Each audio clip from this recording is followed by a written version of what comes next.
about that. Where's the ambulance? Follow-up Friday, so you can bring up the topics that you like, that we talked about, not just this morning, but throughout the week. We talked about dads, talked about family leave, talked about Brian jumping in. and his style.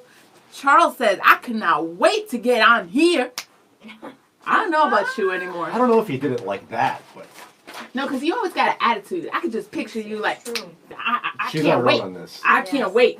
You I got love an your attitude. Got an attitude. I think when I meet you in person, I got to show up with my boys. Because he said that he had an issue with that email you read. Oh, for real? That last email, I take issue with. That's right. Let's okay, go, Charles. Throw it down. We'll see. I was gonna say something. Wow, I forgot. Oh yeah, that we also talked about Brian's style and his brother's style. Did y'all catch that this week? He didn't tell you what happened off air. Can you tell us? You were talking junk about your brother and his style. You remember when we talked about the generational style? I said that my brother still wears shirts from like his senior year in high school, and he's like 45, 44, 50. I don't know how old he is. He's old. And then I also mentioned that that he still wears pleated khakis. Yeah, and he was laughing at his brother on air. And so my brother occasionally listens from the Minneapolis area, that last part of the show, and he said, nice try with pleated khakis. His name is Jacob, and then he said, Jacob equals fashion. Wow. And I just told him, it's nice having a mic. And he said, no kidding. That dude beat me at everything as a kid, so it's about time I get something. Can you tell us a little bit more, and we'll get to the whole maternity thing. Tell us a little bit more about your brother and your relationship with him. I know there's not, just something like, who were the personalities? You were the talkative one, he wasn't. Who was he into sports? When you guys get together now, what is it like? Like, tell us a little bit. I don't know. We get together and... When you guys get together a lot. In like big old houses. He doesn't say much. So what do? Every time we get together, I try to figure out what he actually does for a living. Oh, okay. He's vice president of something at some company. He's in finance. There's spreadsheets. There's analysis. And he doesn't know really? Like, I was like, so... And every time I start doing it, my sister-in-law goes, Brian, really? Again? We're doing this again? And she goes, Brian, I've been trying to figure out what he does for years, and I gave up a long time ago. Oh, my gosh. Wow. I was like, so you make spreadsheets? Well, no. I've got people who do that. Okay, so you look at spreadsheets? Yeah. Like, all day? No. Oh, my God. So what do? He's like, I don't know. You just... And you guys were like, how many years apart? 2. 2 years. And did you annoy him? Did you tease him? My sister and I, he doesn't know this, but this is an ongoing conversation that I started yesterday with my sister, because we were talking about how you would have been the stereotypical brother to a sister. Like annoying, teasing. I got that going on in my house. It's pretty intense. Raina and Josiah. And I made the mistake this week. I didn't know what I was thinking. Len walked up. Giselle was like, what are you doing? I set both of them. They left stuff out in the kitchen. And I was like, both of you got to wash the dishes together. Then I went upstairs. And can you picture? They was like, it was a fight. And so you came up. And then Giselle was like, how was he with his brother? What kind of dynamic? My brother and Did you tease your brother? Did not get along at all. What did you do most of the teasing? We pretty much avoided each other. Oh, okay. Especially in high school. My brother did not care for me. Were you corny? Were you annoying? How would I describe high school Brian? Excessively handsome, witty, compelling. Wow. And my brother was just boring and just whatever, you know? What do you want to say? Okay, I have one last question, and then we'll get to Charles and all that. Was it you the younger brother? I have a younger, I'm the younger brother. So it's not personal. It's just younger brother kind of thing. Was there a part of you that longed to hang with your brother and connect? No? Did you look up to him? Yeah, in some ways I did, yeah. What? What part about him? Just he got to do stuff first. That's it? I don't know. And he also, I admired his ability to, Like when he speaks, people listen, and I don't know. He's a good guy. Do you see how you get uncomfortable when you talk about? Do you see how annoying you are? Charles is trying to talk. Okay. And you're... Robert said your brother is Tommy for Martin. Exactly. I didn't watch that show. Exactly. No. Oh wow. Listen, Rob.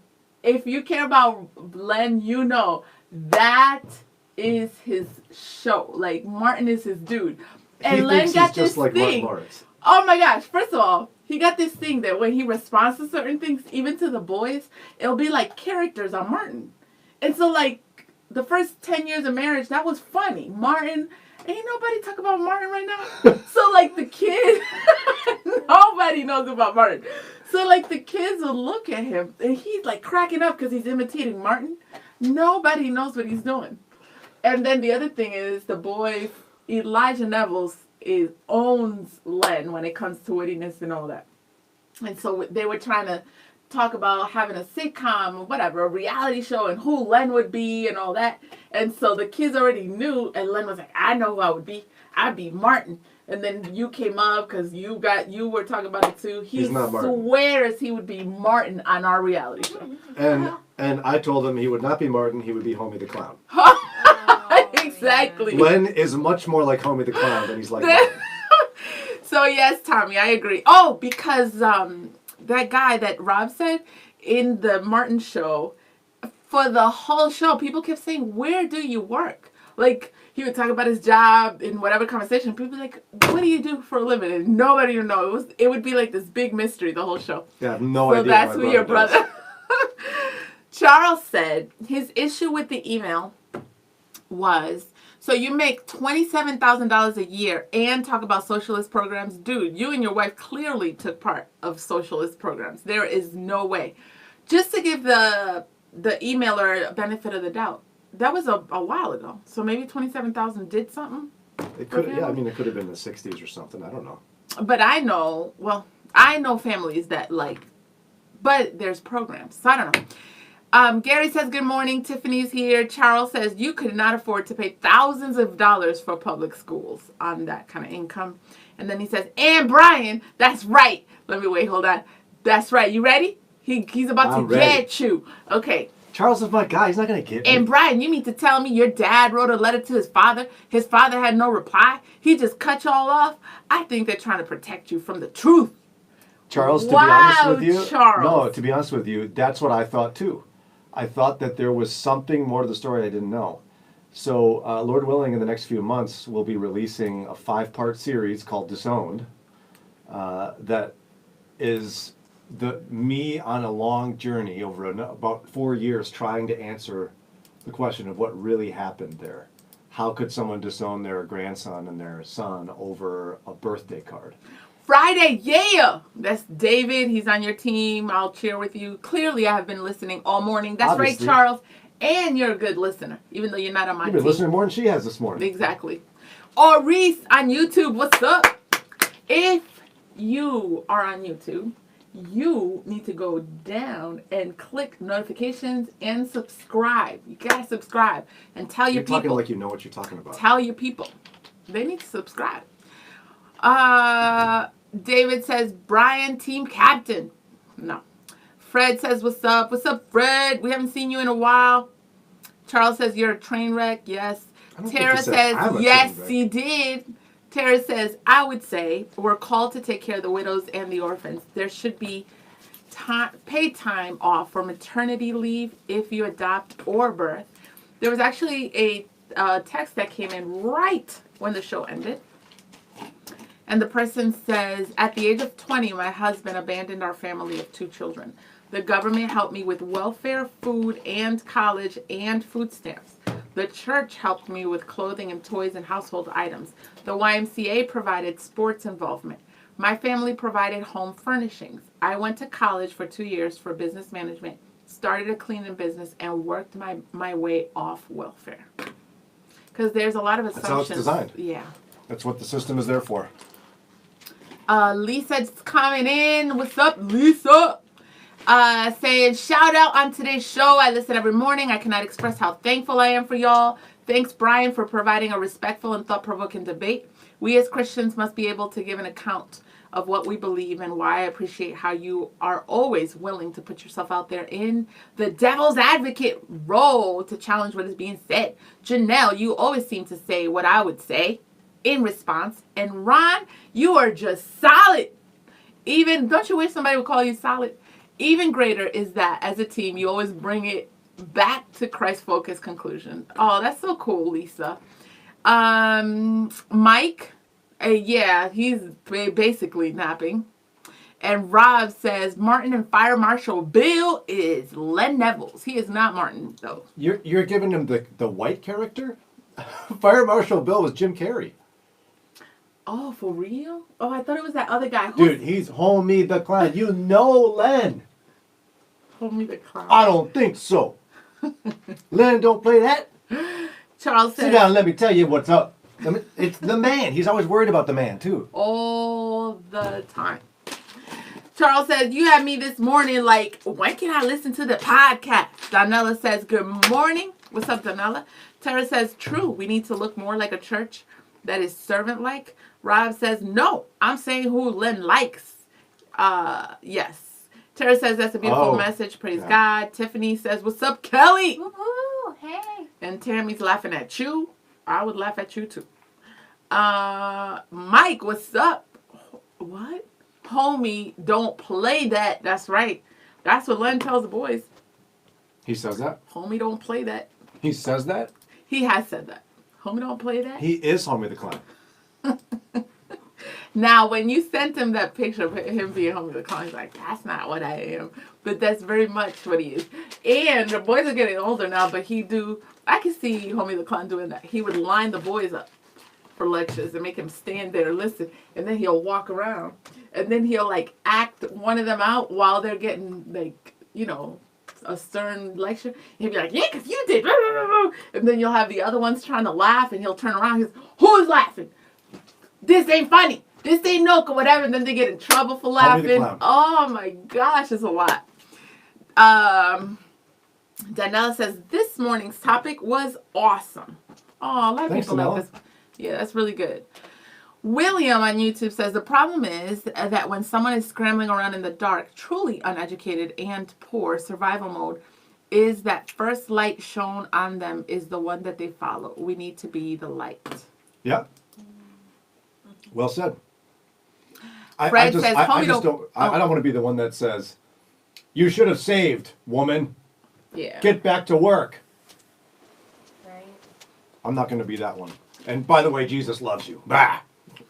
Charles says, Ron, when you said Jesus translate Joshua, are you talking about today or during his time? I was a bit confused because the letter J did not exist during his time. It would have been pronounced Jeshua. I don't know about that. It is Jeshua, though. Isn't it? Jeshua? You don't know. Donella says, you welcome. Sarah says, as always, today's last half hour was very thought-provoking. I would love to know how providing that paid maternity leave would affect abortion rates. That's actually a comment that came up in response to the original conversation. Oh, I put it in the trash. But it was saying how, as a church, that would encourage people really investing time and love in their kids and less abortions if we provide. Yeah, it's like one of those critiques you hear all the time is if someone's gonna criticize liberal ideology, they'd say, you don't make any sense. Save the whales, kill the babies. Mm-hmm. That's inconsistent. And it's a fair inconsistency, right? Yeah, yeah. So aren't we in danger of the same inconsistency? If we say, we're pro-life, abortion's bad, babies they're valuable. You want maternity leave paid? Shut up and get to work. Like those, that may be incompatible. Yeah. Darlene says, good morning, Brian and Jannelle. Happy Friday. Love the topic. Angie says, Jeshua is how you pronounce it. She says, have a great weekend. And Twee says, good morning, Brian and Jannelle. Have a great weekend. Don't do anything I wouldn't do. I know I would. Yeah. All right, y'all. It is time to go. Brian's going to go take a nap. I'm No, I'm gonna go get my handle COVID shot first. business. Oh yeah, are you scared? Why you think I'm scared? I'm tough. Because you're scared of needles. I'm gonna walk in the Wolstein Center and people be like, there he is, come on in. And the Have you been working National out, Guard's Brian? gonna go like this. Yeah, they'll be like, and they'll be, Brian, have you been working out? It's Yeah, right. no, stop, I'll say. Just give me the shot.